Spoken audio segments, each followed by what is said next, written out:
अस्सलाम वालेकुम नाज़रीन, प्रोग्राम ओपिनियन विद अली काज़ी में भली कार आवा यासिर अहमद मुझे स्टूडियो में ज्वाइन करता सीनियर तज्ज़ियाकार अली काज़ी साहब। वेलकम अली साहब। Thank you Yasir. अली साहब, कल ॿ टे ॾींहं पहिरियां जेको लाहौर हाई कोर्ट जो फ़ैसिलो आयो त पंजाब में जेके इलेक्शन कमीशन ऑफ पाकिस्तान जो कमु आहे इलेक्शन कराइण ऐं 90 ॾींहंनि खां एक्सटेंड नथा थी सघनि ऐं गवर्नर जी कंसल्टेशन सां डेट ॾिनी वञे जेतिरो जल्दी थिए।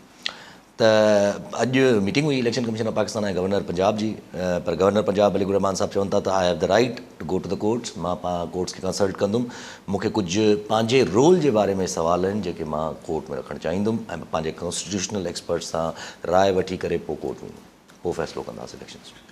ठीकु थी वियो, हर माण्हू खे हक़ आहे त कोर्ट में हलियो वञे, पर ॻाल्हि इहा आहे त आइनी उहिदो आहे गवर्नरशिप, गवर्नर पंजाब वटि, ऐं आइन में ई चिटो लिखियलु आहे त 90 ॾींहंनि में चूंडूं थियणियूं आहिनि। हाणे तव्हांजो रोल कहिड़ो आहे न आहे उहो पिया तव्हां तफ़सीली तशरीह कराइजो अदालत खां, पर इन ॻाल्हि ते तशरीह जी गुंजाइश न आहे त 90 ॾींहंनि में चूंडूं थियणियूं आहिनि।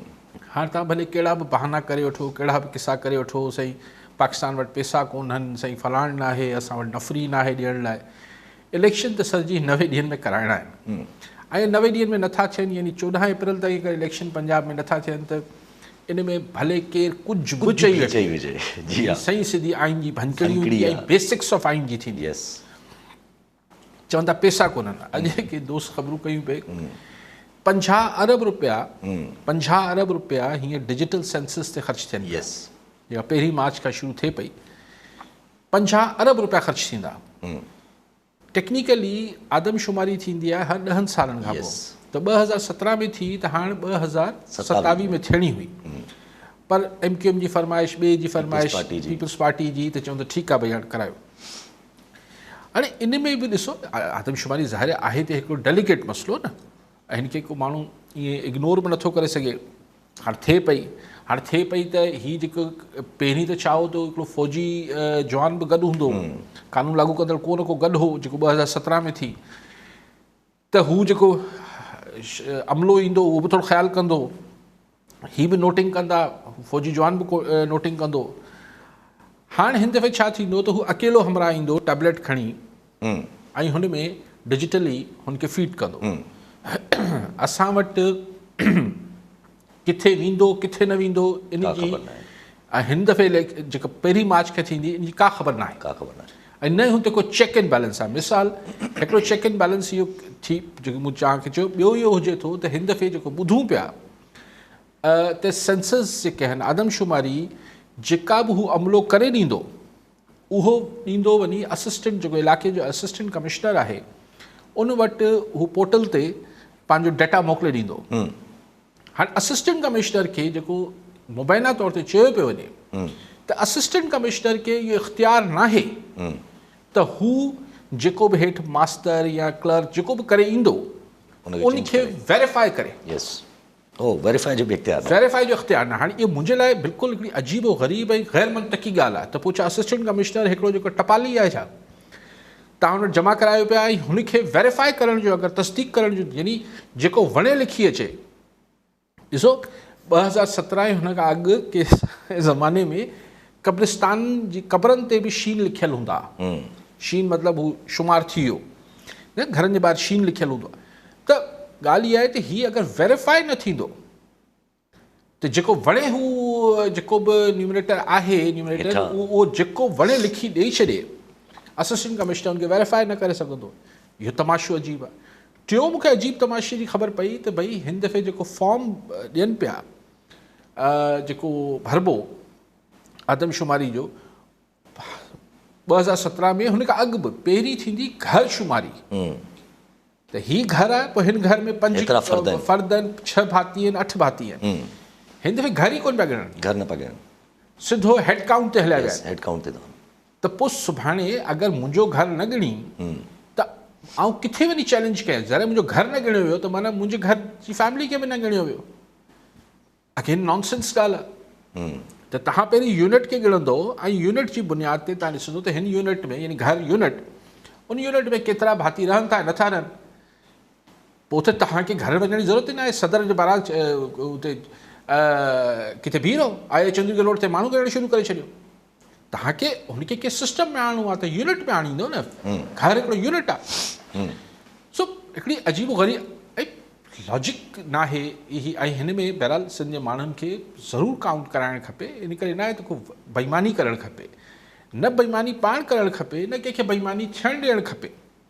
जेको फेयर ॻाल्हि आहे, को वॾी आबादी थियणु को फ़ख्र जी ॻाल्हि कोन्हे। आउं सम्झां थो ही पाकिस्तान जो वॾो मसइलो आहे ऐं सिंध जो बि वॾो मसइलो आहे त आबादी वधंदी वञे, लेकिन इहा त जेका आहे सो आहे। छाकाणि त इन ई आदमशुमारी जी बुनियाद ते तव्हांजी सुभाणे क़ौमी असेंबली जूं सूबाई असेंबली जूं सीट्स ठहंदियूं, सॼो डिलिमिटेशन, कोटास, एवरीथिंग, हर शइ चेंज थी वेंदी। Everything would change. तंहिंजे करे जेका फेयर ॻाल्हि हुजे, चाहे शहरनि में या ॿारड़ी में, जेका फेयर ॻाल्हि हुजे उहा थियणु खपे। सो सिंध जे माण्हुनि खे ज़रूरु हिन मामले ते हिन खे इग्नोर न करणु खपे। सो हाणे ॻाल्हि इहा आहे त ही तव्हां जॾहिं नादरा में मिसाल आउं हिकिड़ो शनाख़्ती कार्ड वारो आहियां, तव्हां हिकु शनाख़्ती कार्ड रखो त असांजी त पूरी फैमिली टी हुनजे अंदरि मौजूदु आहे। जी हा। त ही छा पिया कनि पोइ? ही चवनि था ॾिसो न, सिधो आहे नादरा मां डेटा कढो ऐं कैलकुलेट करे वठो। मतिलबु तव्हांखे 90% एक्यूरेट डेटा मिली सघे थो। 90% मिली वेंदो, एक्यूरेट मिली सघे। ठीकु आहे, हाणे तव्हांखे खपे 100%। त 100% ही आदमशुमारी वारे करे वठंदा छा? भई जेके जबलनि में रहिया पिया आहिनि, ही हेॾा चङा मुड़ुस ही वेंदा जबलनि में, न अॻु करे विया आहिनि न हाणे वेंदा। जेके मिसाल असां वटि मोहाणा जेके आहिनि हुन में रहनि था, पंहिंजी ॿेड़ियुनि में रहनि था, ही वेंदा हुते ढंढनि में ऐं हुते, या झंगनि में कचे जे ॿेलनि में लहंदा। ही हेॾे ई वञी ॾेखारीनि अफ़गान कैंप, अफ़गान कैंपनि में घणी ॾेखारीनि।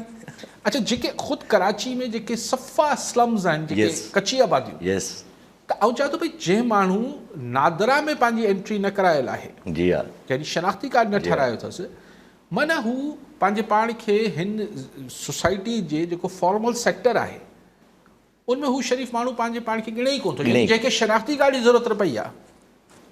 उहो ई बोझ आहे न हिकिड़े क़िस्म जो। हाणे उहो अगरि नादरा जे रिकॉर्ड ते न आहे त सही, ही हिन आदमशुमारी जे रिकॉर्ड में बि कोन ईंदो, न ईंदो, ही डिजिटल सेंसस में बि न ईंदो। त पोइ 50 अरब रुपए जो ख़र्च छा जे लाइ कयो था? नादरा में वठो डेटा ऐं अनाउंस कयो त छा असांजी आबादी आहे। सो ॻाल्हि पाण खे कई त 50 अरब रुपया हिकिड़े सेंसस ते कनि पिया, जंहिंजो ख़ुदि मुतनाज़ा तकरारी थियण जो हींअर खां ई एहतमाल थियल आहे, हुनमें शक शुबा पैदा थियनि पिया। पर इलेक्शन जेको आईनी रिक्वायरमेंट आहे, सेंसस बि रिक्वायरमेंट आहे, लेकिन ही त हिकिड़ी क्लियर कट ॻाल्हि आहे जंहिंसां तव्हांजो प्रोसेस हलणो आहे। तव्हां चओ था असीं नथा कयूं, करलो जो करना है, हाणे इहे करलो जो करना है।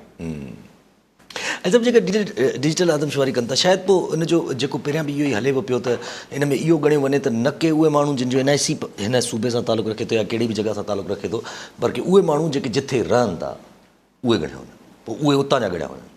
सर ॾिसो, ॻाल्हि इहा आहे त ॾिसो, हाणे ॻाल्हि इहा आहे त सेंसस जो बुनियादी मक़सदु, जेको बुनियादी मक़सदु त तव्हांखे ख़बर हुजे त कराची में मिसाल 2017 जे मुताबिक़ शायदि 1.5 करोड़ माण्हू रहनि पिया।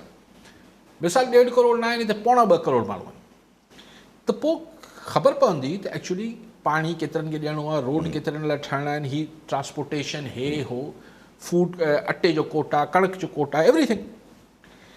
हाणे 1.25 करोड़नि मां अगरि 25 लख अगवानी आहिनि, मिसाल मूंखे ख़बर न आहे घणा आहिनि, जेको 3 बिलियन त उहो फिगर आहे, ठीकु आहे, ऑफिशियल फिगर आहे, चलो 3 लख, 3 लख अगवानी आहिनि, उहे गैर क़ानूनी आहिनि हिते, सभु त गैर क़ानूनी न हूंदा न। हाणे उहे नादरा जे रिकॉर्ड में आहिनि या न आहिनि?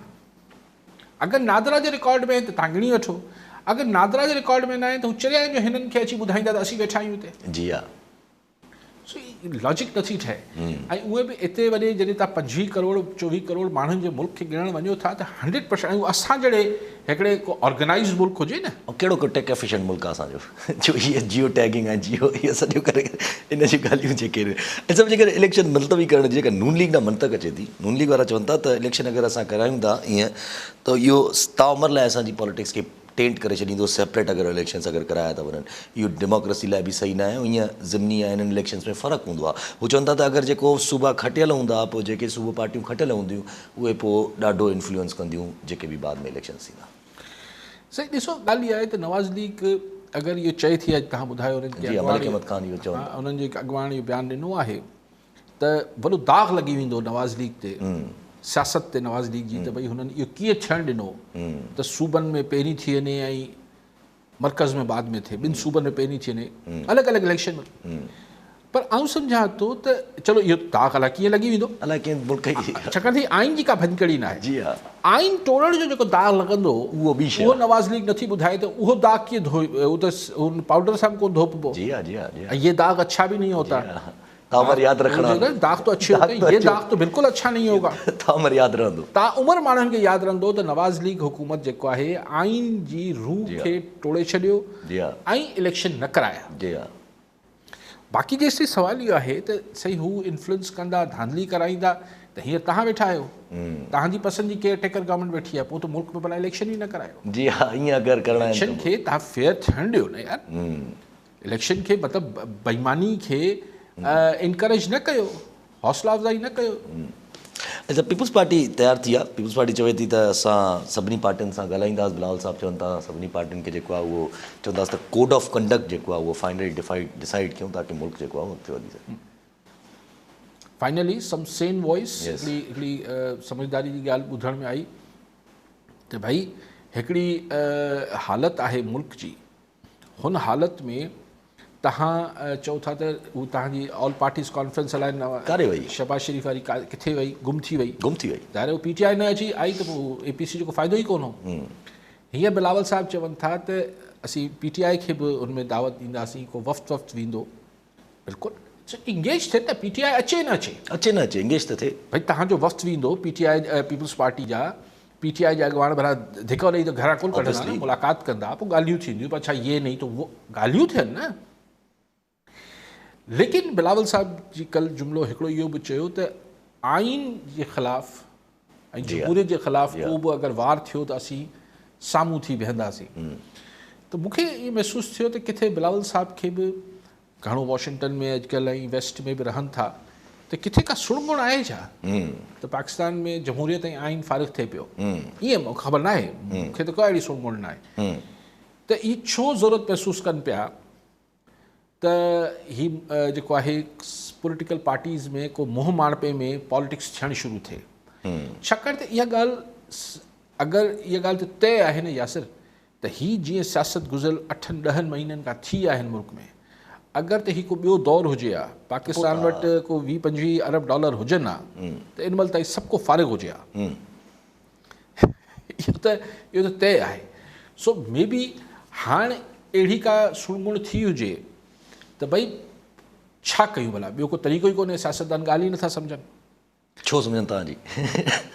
मुल्क जी त सम्झनि न, हिक ॿिए सां त हलनि न। ऐं ॿिए पासे जेको आहे डिफेंस ताउन वधाइण लाइ अमेरिका ऐं असांजी डिफेंस मिनिस्ट्री में तमामु वॉशिंगटन में ॻाल्हियूं बि शुरू थी वयूं आहिनि, डिफेंस टॉक्स हलनि था। यस सो चई नथा सघूं छा थो थिए, लेकिन बहरहाल सूरत हाल जेका आहे उहा हिकिड़ो वक़्तु ईंदो आहे जिथे कुझु न करणु जेको आहे उहो ऑप्शन ई न रहंदो आहे, त कुझु न कुझु करिणो ई हूंदो आहे। कॾहिं हर इंसान फ़र्द जी ज़िंदगी में बि अहिड़ा मामलात अची वेंदा आहिनि, इदारनि जी ज़िंदगी में बि अची वेंदा आहिनि, क़ौमनि जी ज़िंदगी में अची वेंदा आहिनि जिथे कुझु न करणु जेको आहे उहो ऑप्शन ई न हूंदो आहे। सो हीअ जीअं मुल्क हलाइनि पिया, तव्हां ॾिसो न त IMF सां अञा ही कंहिंजो मूं बयानु पढ़ियो पिए, न्यूक्लियर मुल्क कयूं ऐं हिकिड़े जेको आहे ऑफिसर लेवल जी IMF जी टीम जे साम्हूं असीं ईअं गुॾा टेके वेठा आहियूं। एॾी बेवसी ऐं एॾी जेका लाचारी आहे असां वटि, पोइ असीं अंदरि केतिरा लाचार आहियूं। हू चवनि पिया पहिरीं असांखे जेके असां सां तव्हां कया आहिनि मामला उनजो उहो अमल कयो, पोइ असीं तव्हांखे $1.25 अरब ॾींदासीं। अमल कीअं कनि? सदर साहब अलवी साहब जवाबु ॾेई छॾियो ऑर्डिनेंस न ॾींदुमि। त ऑर्डिनेंस जे ज़रिए, अच्छा ऑर्डिनेंस जे ज़रिए नाफ़िज़ न बि करणु खपे न। यस तव्हांखे करिणो छो आहे ऑर्डिनेंस जे ज़रिए? पार्लियामेंट घुरायो। यस ही त वॾा मेजर डिसीजन्स आहिनि। तव्हां 17-18% जनरल टैक्स जेको आहे उहो ताउमर लाइ लागू था कयो। सो हाणे वरी हुन में 2-3 ॾींहं निकिरी वेंदा। जी हा कीअं थो हले? ज़ाहिर आहे पोइ जेके कुझु फोर्सिस शायदि हिकिड़े वक़्त में अची इहो सोचीनि त हाणे न कुझु न करण को ऑप्शन ई न आहे। मतिलबु जीअं अॼु अफ़वाह चौधरी साहब या PTI जा वर्कर्स जॾहिं ॻाल्हाइनि पिया मीडिया सां त उन्हनि बि इहा ज़िक्र कयो, उन्हनि जो चवणु त PMLN ऐं वेल विशर्स जेके आहिनि उहे इलेक्शन्स नथा चाहिनि। PMLN ऐं उन्हनि जा वेल विशर्स इलेक्शन्स नथा चाहिनि। PML जो वेल विशर्स केरु आहिनि हिन वक़्तु केरु आहिनि? आउं सम्झां थो त जेके PMLN खे इहो मशवरो ॾियनि पिया त इलेक्शन न थियणु खपे, उहो PMLN जा वेल विशर त कोन्हनि। सियासी तरह त ही PMLN जेका आहे हू छा थोरी पंजाबी में वो चवणी आहे त नानी खसम कीता यानी शादी कई ठीक न कई कुराड़ी ख़ातून हुई मतिलबु रिस्पेक्टेबल ये न करणु खपे हा मुंहिंजो सेंस इहो आहे जे लफ़्ज़नि जी ऐं ख़ुदा न ख़ासिते कंहिं रिश्ते जी बेहरमती न पियो कयां पर मिसाल हिकिड़ी बुज़ुर्ग ख़ातून नानी नथा चऊं हिकिड़ी बुज़ुर्ग ख़ातून खे हिन उमिरि में अची शादी न करणु खपे हा पर जे करे छॾी बुरो कई करे वरी शादी टोड़े छॾी अञा ख़राबु कई पैड़ा की था जी हाँ त ॻाल्हि इहा आहे त हिकिड़ो त ग़लति कयो नवाज़ लीग जी हाँ त हुन महिल इक़्तिदार सां चिबड़ी पई जॾहिं इमरान ख़ान खे हटायूं हिननि खे उन महिल इलेक्शन ॾे वञणु खपे हा हलो ग़लति कयो हाणे जेको आहे अञा जेको आहे यस अञा इक़्तिदार खे चिबड़नि पिया ऐं हिन डप में त ही हाराए वेंदा इलेक्शन ही पंहिंजी सॼी पॉलिटिकल इमेज खे they are not behaving as a political party sir with all due respects ही ॾिसो न हिन ॻाल्हि में ॻाल्हि इहा आहे त पीपल्स पार्टी वरी बि चए थी न असां इलेक्शन में त विढ़ंदासीं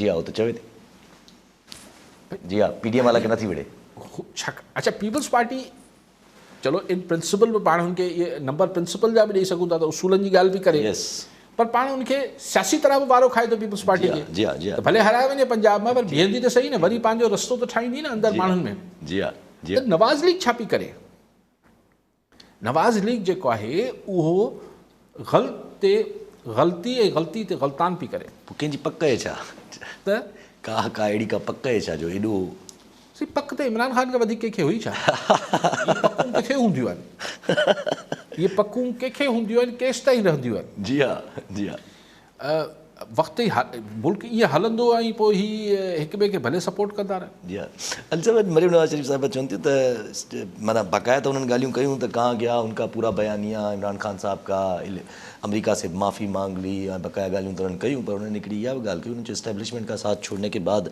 अब इमरान खान साहब अदलिया के घोड़े पे सवार होकर इक़्तिदार में आना चाहते हैं ॾिसो इहो लफ़्ज़ घोड़ो चयो अथसि यस तमामु ग़लति ॻाल्हि आहे ऐं त तबसरो कयां थो पर पूरो सियासी तबसरो त कयां थो पर ॾिसो न इमरान ख़ान पहिरीं चयो त इस्टेब्लिशमेंट न्यूट्रल आहे यस हुन खां अॻु चवंदो हो त न्यूट्रल जेको आहे उहो इंसानु हूंदो ई कोन्हे जी हाँ त उनजो मतिलबु ग़लति वरितो वियो न ऐं इस्टेब्लिशमेंट नाराज़ थी न जी हाँ तमामु नाराज़ थी ज़ाहिर ईअं ई मरियम साहिबा अदलिया के घोड़े सां छा मुराद आहे ग़लति ॻाल्हि आहे न जी हाँ मतिलबु हिकिड़ी इंस्टीट्यूशन्स जा हिकिड़ा पंहिंजा एतिराम हुजे थो ज़ाहिर सो चलो पाण हिन जो हिकिड़ो मतिलबु हू लफ़्ज़ी मतिलबु नथा कढूं पाण हिन जो माना कढूं था त माना मतिलबु इहा त कुल्हे ते सवार थी यस ऑन देयर सपोर्ट कुल्हे ते सवार थी न सर त ॻाल्हि इहा आहे त जुडिशरी खे तव्हां चओ पिया त तव्हां दोहरायो जी हाँ छॾियो पाण हुन लफ़्ज़ी ॻाल्हियुनि खे छॾियूं था पर मरियम बि चवनि पियूं त अदलिया असांजी जेका आहे उहा दोहरा उहा हिन वक़्तु दोहरा ईअं ई लॻो न ॿियो वरी छा इहो छा मतिलबु निकिरंदो छा मतिलबु कल्ह वठी हेॾो शोभान जुड़े जो बदीन मां जी जुड़े जो साहब छा चवणु चाहींदा यासिर भाउ तव्हांखे बि सलाम अली कादी खे बि सलाम वालेकुम अस्सलाम साईं सुवाल इहो आहे त हे जेके MP MNA सेनेटर मिनिस्टर इहे कुझु पंहिंजो ख़र्च घटाए को अवाम खे रिलीफ ॾींदा जी साईं ठीकु आहे कॉल करिजे ॿियो कॉलर जावेद बंगरियो कराची मां जी बंगरियो साहब छा चवणु चाहींदा यासिर साहब जेको इमरान ख़ान जेका मौजूदा हले बि पोज़ीशन जेका जनरल बाजवा जे ख़िलाफ़ मां ॾिसो 2 सालनि खां पहिरियों ई मां ॻाल्हि कंदो अचां इमरान ख़ान जो लहंदो त पोइ ॿुधाईंदो तूं केतिरो पावरलेस हुयो ऐं हर शइ जेको आहे ॿिए किथां जेको आहे उहा डायरेक्ट थींदी हुई त अॼु इमरान ख़ान ॾिसो साॻी ॻाल्हि करे पियो त इहा हिकिड़ी असांजी रियलिटी आहे त अॼु बि साॻी सूरत हाल आहे अॼु बि एतिरा ई पावरलेस आहिनि ऐं हर शइ जेका उहो इदारो ई करे पियो त हिन में का मतिलबु आहिनि ऐं बहस जी गुंजाइश बि कान्हे सभिनी खे ख़बर आहे त किथां जेको आहे असल में हुकूमत थिए पई ऐं साॻियो इहो तरीक़ो गुज़िरियल 45 सालनि खां थिए पियो भुटे साहिब खां पोइ त ज़रूरत आहे इमरान खान जॾहिं हिन चैलेंज करे थो आईंदा हिनखे कहिड़े तरीक़े सां असां हिनखे चेंज करे सघूं था त अॼुकल्ह हिकिड़ो एतिरो ताक़तवर इदारो आहे जंहिंखां सवाइ सुई बि छुरी कोन थी सघे पाकिस्तान में त अंदाज़ छा थींदो जेके इमरान खान वरी बि जेके अचणु चाहे थो त हुनजे आशीर्वाद खां सवाइ अची कोन थो सघे अल्टरनेट्स आहिनि कान ॿी ॻाल्हि जेको आहे मां जेका करणु चाहियां थो त उहा इहा आहे त एस्टेब्लिशमेंट इकोनॉमिक्स जेके आहिनि जेका उन्हनि खे मां जस्ट ॾींदुमि जेको आहे त इहे त अमेरिकन जेके इकोनॉमिक्स आहिनि उन्हनि खां बि वधीक हिकिड़े तरफ़ पूरे अफ़गानिस्तान खे हलाइनि था, वरी डॉलर बि उते मोकिलिनि था, ऐं ॿिए तरफ़ जेको IMF खां कर्ज़ बि वठनि था, ख़बर न का थ्योरी बि नथा ॾिसनि त इकोनॉमिक्स पॉलिसी कहिड़ी आहे, कहिड़े तरीक़े सां पाकिस्तान खे अॻिते वठी वेंदासीं ऐं डिफॉल्ट में कीअं बचाईंदासीं।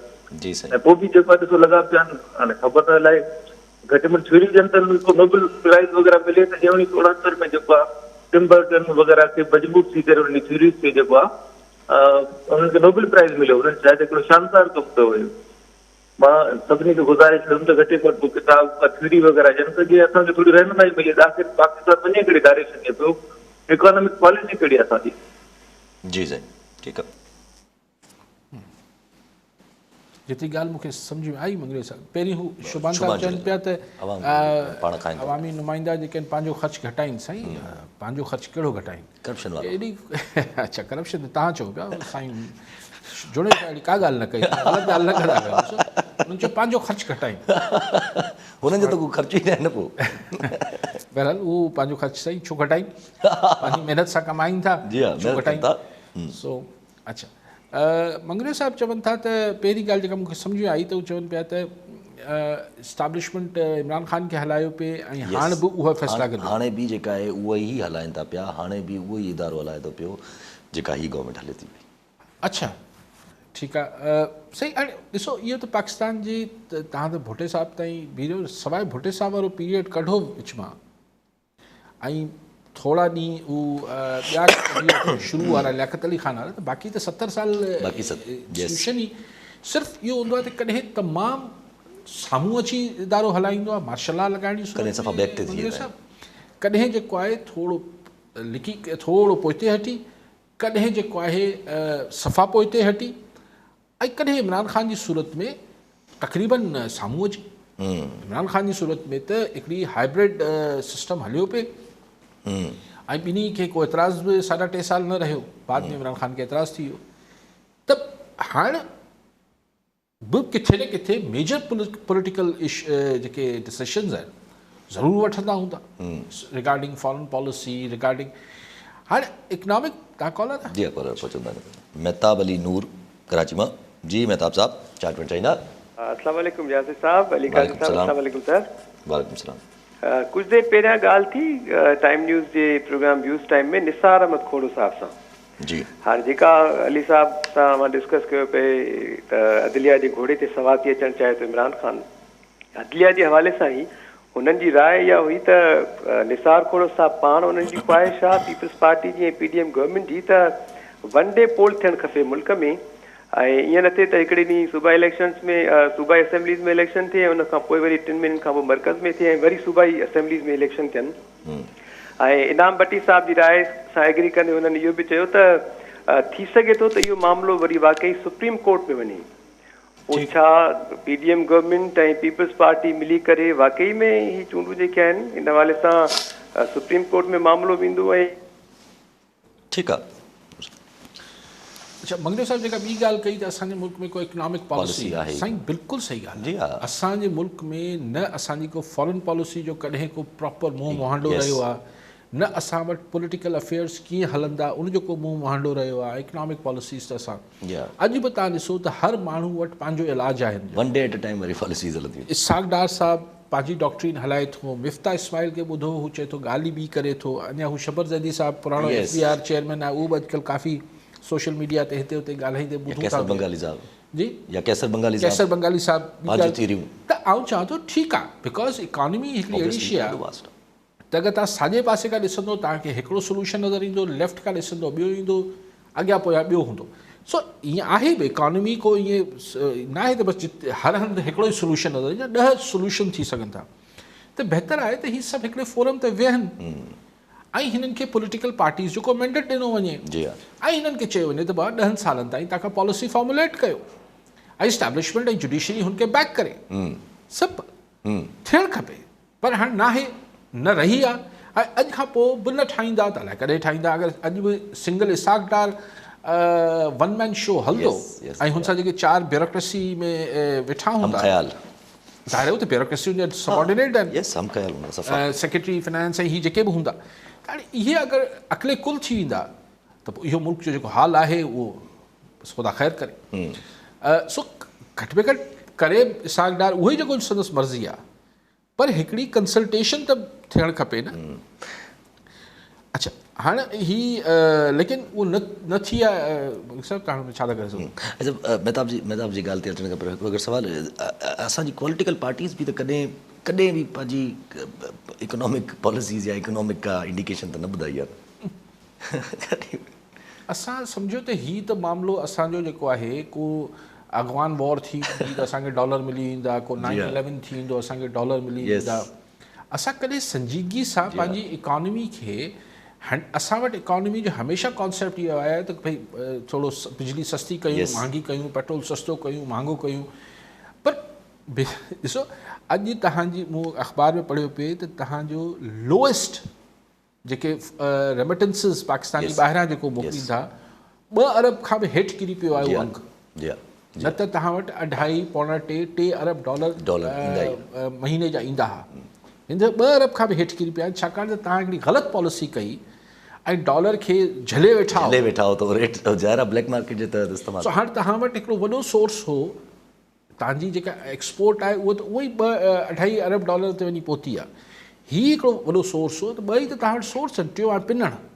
सो ई हिन में ॿई जेके धकियल आहिनि न तव्हांजे। हाणे अॼु पंजाब टेक्सटाइल वारे आप्टमा वारनि जो मूं इश्तिहार पढ़ियो पिए त हू चवनि था त अगरि अहिड़ा गैस जा हिननि जा तव्हां गैस 100% गैस महांगी करे छॾींदा आहिनि त जेके सार्फ़ीन ऐं जनवरी खां असांखे पैसा भरणा आहिनि, IMF जो हुकुम थी वियो आहे त असीं त मतिलबु जेको आम माण्हू आहे डोमेस्टिक उते पंहिंजी जाइ ते, पर जिन्हनि जी सॼी फैक्ट्रियूं हलनि थियूं गैस ते, उहो महांगी शइ ठाहींदा त यूरोप जी मंडी में जी हा उहो मुक़ाबिलो ई न करे सघंदा ऑब्वियसली। सो तव्हांजी एक्सपोर्ट्स अञा हेठि वेंदी। जी हा।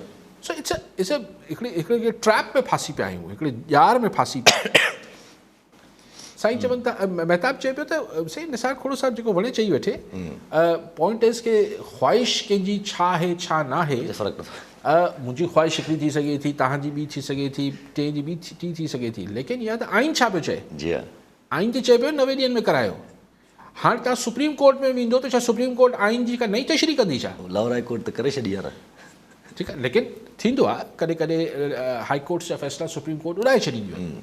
ठीकु आहे, हिन में उॾाइण जो छा किथां जवाबु गुंजाइश किथे आहे? नज़रिया ज़रूरत न साईं न नज़रिया ज़रूरत एतिरे वॾे मामले ते सिर्फ़ु उन महिल इस्तेमालु थींदो आहे जुडिशरी में जॾहिं आइन न हुजे। फ़िलहालु आइन आहे। जी हा।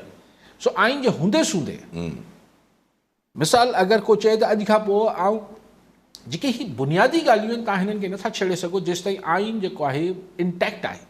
आइन मुअतल थी वञे, मार्शल लॉज़ में जीअं थींदो हू मुअतल कंदा। यस मुअतल कंदा, छाकाणि त हुन वटि ॿियो को डॉक्यूमेंट ई कोन्हे मुल्क हलाइण लाइ। ऑब्वियसली। सो हाणे ॻाल्हि इहा आहे त ख़्वाहिश कंहिंजी छा आहे, भले सुप्रीम कोर्ट वेंदा टाइम ज़ाया थींदो न, ऐं स्ट्रेटजी उहा ई आहे। इलेक्शन हिननि खे ख़बर आहे त हिननि खे कराइणा आहे, पर इहा त आख़िर में सोढ़ो करे आख़िरी 40-45 ॾींहंनि में तड़ तकड़ में इलेक्शन करायो त जीअं टर्नआउट न थिए, टेम्पो न ठहे, टेम्पो न ठहंदो, टर्नआउट न थींदो, टर्नआउट न थींदो त मैनेजमेंट थींदी त पोइ हाणे ज़ाहिर जंहिंखे फ़ाइदो पवंदो। कॉलर सां गॾु अनवर अली कुरैशी सेवड़ मां। जी कुरैशी साहब छा चवणु चाहींदा? अस्सलाम वालेकुम। साईं अली काज़ी खां हिकिड़ो सुवाल आहे त इमरान साहब खे थोरो बेवकूफ़ी करे आहे, जॾहिं हिननि एतमाद जो वोट पे वरितो जी त हिनखे पूरा वोट करे ॾिनो, पूरा वोट करे, ऐं हिनखे जेको आहे सो इहे सॼी हिननि जी प्लानगी त हिनखे पूरा वोट करे ॾियूं ही चढ़े, ऐं पोइ जेको आहे सो हिनजी असां हिन पाण असेंबली रिज़ॉल्व कंदो। जीअं असांजे सिंध में चवंदा आहिनि त हिकिड़ी चमाल खे चई त हुन चयो त ॿी हण त ख़बर पई, हुन चयो त हाणे ॿी त वरी टी हण त ख़बर पई। सो हिन मौलाई साहब इहो ई कमु थी वियो आहे। हीअ चए त मां असेंबली टोड़ियां थो, हीअ चए न टोड़ियो, हीअ त टोड़ियां थो, हीअ त न टोड़ियो। हीअ मसालो थी वियो आहे। अली काज़ी साहब ॿुधाए त वाक़ई इहो मसालो थी वियो आहे, असांजी तर्जो सही न आहे। ठीकु आहे साईं। कुरैशी साहब अगरि आऊं तव्हांजी ॻाल्हि सही सम्झियसि त तव्हां चवणु चाहियो पिया त जॾहिं इमरान खे मदद कराए उनखे नो कॉन्फिडेंस PDM जो नाकाम करायो वियो उन महिल जी ॻाल्हि थिए। वोट ऑफ कॉन्फिडेंस जेको इमरान ख़ान साहब वरितो हुयो। हा उहो जॾहिं केरु हाराए वियो गिलानी साहब खटी विया, गिलानी साहब खटी विया, गीलानी साहब सेनेट में खटे विया शायदि उन खां पोइ उन खां पोइ, हा न, त उहो हिकिड़ो थी वियो त भई वोट ऑफ कॉन्फिडेंस कि इमरान ख़ान, त पोइ ज़ाहिर एस्टेब्लिश बाजवा साहब उहो थियो हो। त आउं एग्री कयां थो इमरान ख़ान खे हुन महिल शायदि चवण इहो चाहिनि पिया त हुन महिल हिनखे इलेक्शन कराए असेंबली टोड़े छॾणु खपनि हा, त PDM वारा बि राज़ी थियनि ऐं बाजवा साहब ॿिन्ही जे सां जेको हू चाहे पियो त ॿिन्ही पासनि खे राज़ी करे वञे हा। इमरान ख़ान अच्छा पोइ वरी ट्रांसफर थी जनरल फैज़ वारी सभु जी हा, पोइ सॼो किसो जेकी कहाणी आहे कुरैशी साहब, लेकिन ॻाल्हि इहा आहे त उन महिल इमरान ख़ान खे इहो लॻो पियो त हुनजो ग्राफ सफ़ा पट में पियो आहे, त हिन महिल अगरि हुन महिल अगरि इलेक्शन कराए आहे त इमरान ख़ान खे डपो त हराए वेंदो आहे, नवाज़ लीग खे पक ई तो पंजाब ॿुहारे वेंदी। इवन मुंहिंजो बि ख़्यालु हो त हुन महिल जेको पंजाब जो मूड हो जी हा, हू नवाज़ लीग हाणे धोई न बि छॾे आहे त काफ़ी मतिलबु मेजॉरिटी वठे आहे, पर रंग मटिजी वियो सही। जेको नैरेटिव आयो इमरान ख़ान जो, जेको इमरान ख़ान हटियो ऐं शहबाज शरीफ़ साहब खे प्राइम मिनिस्टर कयो ऐं हीअ सभु कुझु थियो, त जेको इहो नैरेटिव इमरान ख़ान खणी उहो अमेरिका वारो नैरेटिव या बयानियो इमरान ख़ान लाइ को कमु न आयो, हुनखे हिते देखो फिर आ गए। जी हा, त जेको पंजाब या आम माण्हू हो उनजो यार वाक़ई वरी अची विया वापसि न, ऐं उन खां पोइ रेड़ा हिकदमि पोइ वरी पोइ त हाणे डिघी दास्तान आहे, उनखां पोइ छा कयूं। सूट उहो ई करे पोइ जीअं तव्हां हमेशह चवंदा आहियो त माना इलेक्शंस उन टाइम ते अगरि कराए छॾिया पई मिलनि त हाई मॉरल ग्राउंड ते बि हुजे हा। बिल्कुलु जी हा, ऐं अॼु न पई कराए, हाणे ॾिसो इहो सभु मजबूरी ऐं बेबसी सम्झां थो नवाज़ लीग जी मजबूरी, त भई हिन महिल इलेक्शन अगरि फेयर थी आहे त नवाज़ लीग कोन थी खटे पंजाब में या ॾुखी थी पवंदी, लेकिन सुभाणे बि त सियासत करणी आहे। जी हा, अञा रहंदो तव्हां जेको आहे तव्हां कीअं आख़िर कंहिंखे त हिन मुल्क में इंस्टीट्यूशनल मतिलबु हिकिड़ी डिघे मुदे जी बि त सियासत करणी आहे या बसि। ऐं जेको वॾो नुक़सानु थियो नवाज़ लीग खे, ऐं नवाज़ लीग में जेको अञा सभिनी खां वॾो नुक़सानु थियो मरियम नवाज़ खे थियो। जी हा, जी हा, छाकाणि त जीअं हू इमर्ज थिए पई जी हा, जी हा, हिकिड़ी मिच्योर ऐं हिकिड़ी कॉन्फिडेंट ऐं हिकिड़ी मतिलबु हिकिड़ी उसूली मौक़ुफ़ रखंदड़ पॉलिटिशियन वांगुरु जंहिं ग्रो कयो पियो मरियम नवाज़, त नवाज़ लीग खे पूरो नुक़सानु थियो, पर नवाज़ लीग में जेको वॾो नुक़सानु थियो मरियम साहब थियो। जी हा, कॉलर सां गॾु अब्दुल गफ़ूर काके पोटो नवाब शामा जी। काके पोटो साहब छा चवणु चाहींदा? अस्सलाम वालेकुम साईं, काज़ी साहब, यासिर साहब ऐं पूरे सट खे सलाम अर्ज़ु।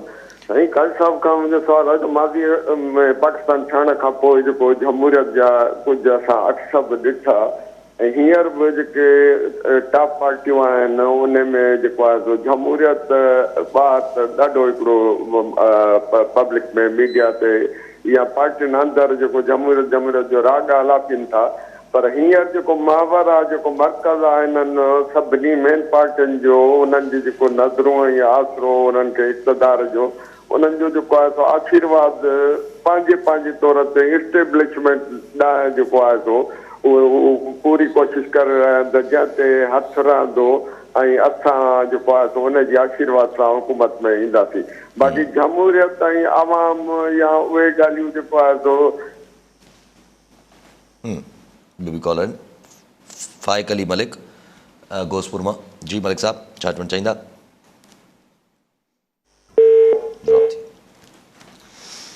ज़ाहिर एस्टेब्लिशमेंट को नई ॻाल्हि न आहे, सदाई असांजी सियासी पार्टियूं काके पोटो साहब ॾिसंदियूं आयूं आहिनि, पर ॾिसो हिन महिल छा पियूं ॾिसनि। इमरान ख़ान त सिर्फ़ु इहो ॾिसे पियो त यार मूंखे हाणे इमरान ख़ान हिन ॻाल्हि ते लही आयो आहे त भला मूंखे सपोर्ट नथा कयो, पहिरीं त चवंदो हो न त भई ये चोर हैं, न्यूट्रल नहीं हो सकते, हक़ जे पासे थियो। यस, न्यूट्रल नथा थी सघो। न हा, मतिलबु मुंहिंजे पासे थियो, एग्ज़ैक्टली हक़ जे पासे ते तव्हांखे थियणु ज़रूरी आहे। हक़ जे पासे ते तव्हां थियो। हाणे हू चए थो त छड़ो हुननि जे पासे न थियो। हाणे इहा सिचुएशन अची वई आहे। नवाज़ शरीफ़ आउं इहो सम्झां थो लंडन वेठो आहे, को अहिड़ो घणा बयान, मूंखे इहे फील अचे थी त हू सफ़ा उन नहज ते पहुची वियो आहे नवाज़ शरीफ़ त यार या त मूंखे पंजाब ॾियो, खटराए ॾियो, मूंखे पंजाब वापसि ॾियो, इमरान ख़ान सां उहो सभु कुझु कयो जेको तव्हां मूंसां कयो आहे, न त इहो पियो त पाण हलाए वठो, न त भले मार्शल आणे छॾियो, मतिलबु भले फारिग करे छॾियो। हू यानी सिधी रीति हू स्टैब्लिशमेंट सां टकराव में न आहे, लेकिन हुन जा जेके ही स्टांस आहे, इहो ख़ुदि स्टैब्लिशमेंट लाइ हिकिड़ो वॾो चैलेंज हूंदो तो इमरान खान तो बज नथो करे, मतलब लचक नथो ॾेखारे, पर नवाज शरीफ भी लचक न पियो ॾेखारे। कॉलर सागर जफर नकवी हैदराबाद में। जी नकवी साहब क्या कहना चाहेंगे? सलाम बेटा यासिर, मोहतरम अली खालिद साहब, आपको भी सलाम हो, अल्लाह आपको सलामत रखे।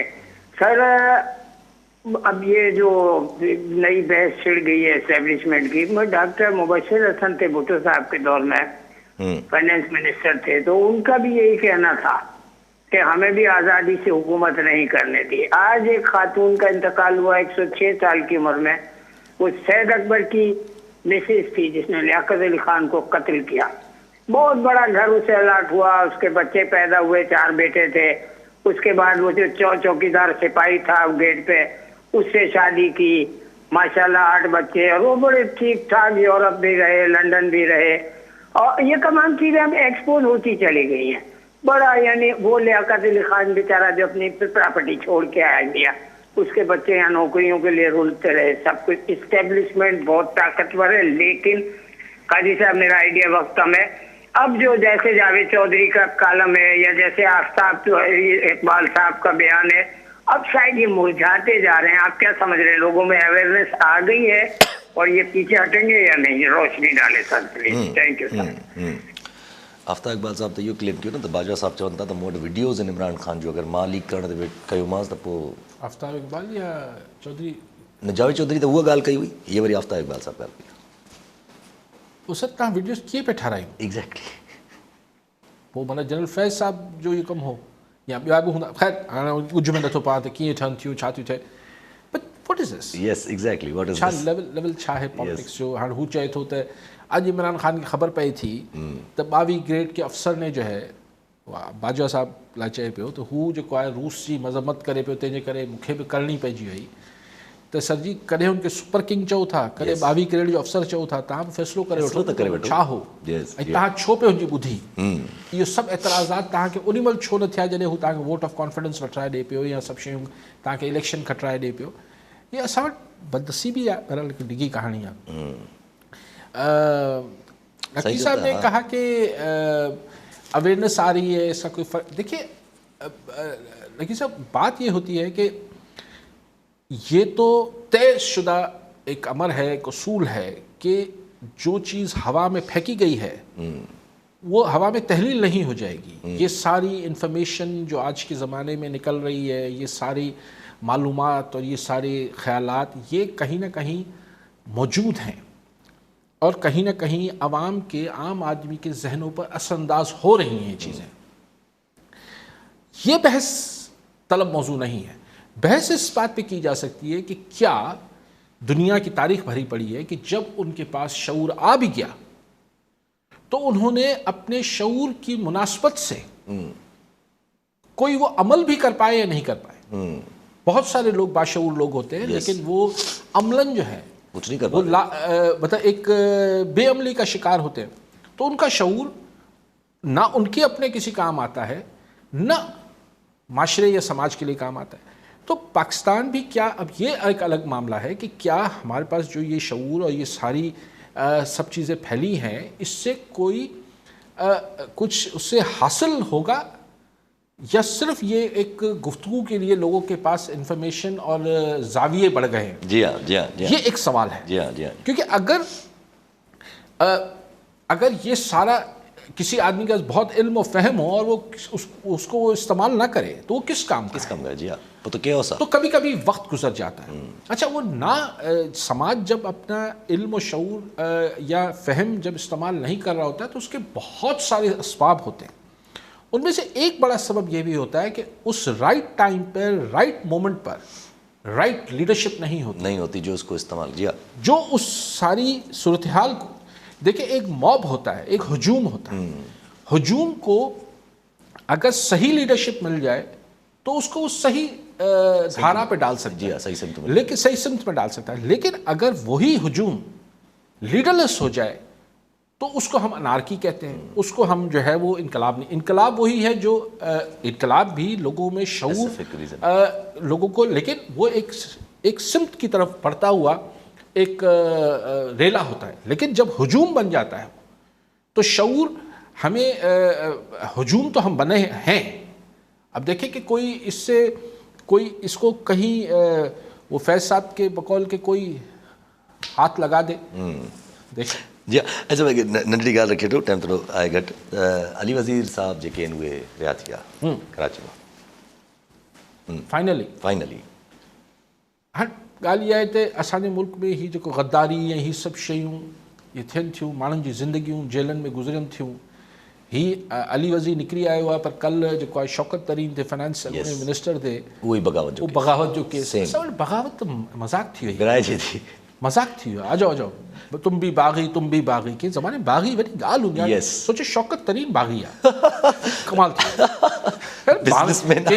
के ज़माने में बाग़ी आहे भाई. नेल्सन मंडेला बाग़ी हो साईं, हू फलाणो कहिड़ो जेको जे फांसी फाई चढ़ियो इंडिपेंडेंस मूवमेंट में भगत सिंह, ऐं अहिड़ा माण्हू बाग़ी चइबा. हाणे शौकत तरीन बाग़ी आहे, आज़म हुती सवाती बि बाग़ी आहे. त बग़ावत खे एतिरो असां वटि मिसयूज़ कनि था. बहरहाल अली वज़ीर साहिबु साईं आज़ादु थियो, इहो गच अरसो अॻु थियणु खपे आहे. हिनजी हिकिड़ो तमामु हीअ हिकिड़ो पॉज़िटिव ॻाल्हि थी आहे. ठीकु आहे साहब, वरी महिरबानी साहब. नाज़रीन, अॼु जे प्रोग्राम जो पूरो थियो. ईंदड़ प्रोग्राम में दुआ में